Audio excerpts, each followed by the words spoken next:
상황도 있었습니다. 초고층 건물이 밀집한 부산 해운대의 마린시티가 이번 태풍에 큰 피해를 입었습니다. 송성준 기자입니다.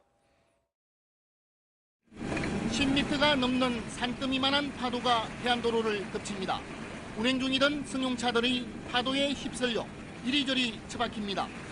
파도는 쉴 새 없이 방파제와 방수벽을 넘어와 해안도로는 물론 초고층 건물 사이 도로까지 삼켰습니다. 야야 씨 1층강 잠긴다.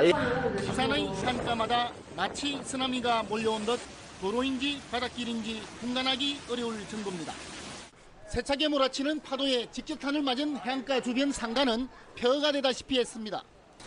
날아온 보도블럭에 상가 유리창은 박살났고 식탁과 의자 등 집기류는 폐쓰레기가 됐습니다.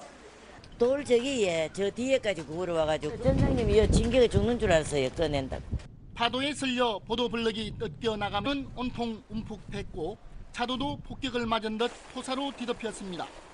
파도에 휩쓸린 승용차들은 초고층 건물 화단 위에 처박혀 발견됐습니다. 특히 만조 시간대와 겹쳐 바다 수위가 높아지면서 피해가 더 컸습니다. 해일 규모의 파도가 휩쓸릴 때 사가 종이짝처럼 이렇게 날려가면서 파도에 뜨고 화단에 부딪히고 한두 차례 정도 강타가 있었습니다. 부산 송도 해수욕장 해안도로도 사정은 마찬가지. 차량 한 대가 밀려오는 파도에 주춤주춤 후진합니다. 하지만 파도는 빠른 속도로 다가오고 이 상황을 목격한 주민들은 운전자의 안전을 걱정합니다. 저 뒤에도 차가 온다, 물이. 빨리 가세요. 하지만 태풍이 닥쳐올 당시 해안도로에 대한 교통 통제나 대피 안내 방송은 없어 재난 대책은 여전히 헛구호에 그치고 있습니다. SBS 송승윤입니다. 당 최고 116mm, 전체적으로는 520mm가 넘는 물폭탄이 쏟아졌습니다. 갑자기 불어난 물을 감당하지 못한 하천이 범람했고 차량 수십 대가 급류에 휩쓸렸습니다. 가옥 침수도 속출했습니다. JIBS 안수경 기자가 보도합니다. 강한 빗줄기 사이로 차량들이 마구잡이로 뒤엉켜 있습니다. 다른 차량 위에 올라탄 차량부터 나무 위에 걸쳐진 차량까지 여기저기 긁히고 부서진 차량들은 모두 급류에 휩쓸려온 것들입니다.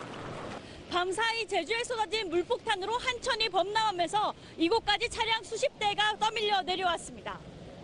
해가 뜬 후 다시 찾은 현장은 처참했습니다. 거센 물살이 쓸고 온 흙더미의 도로는 진흙탕으로 변해버렸습니다. 아스팔트 곳곳은 종이장처럼 뜯겨 나가버렸습니다.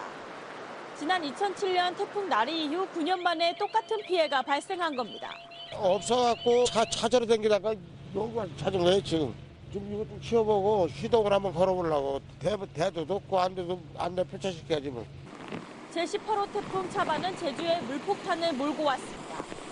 한라산 윗세오름엔 이틀 동안 600mm가 넘는 폭우가 쏟아졌습니다.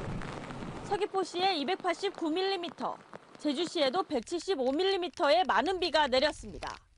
특히 서귀포엔 시간당 116mm가 넘는 비가 쏟아졌는데 관측 이래 가장 많은 겁니다.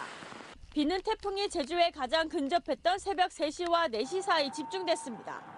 갑자기 불어난 물에 외도동 월대천도 범람했습니다.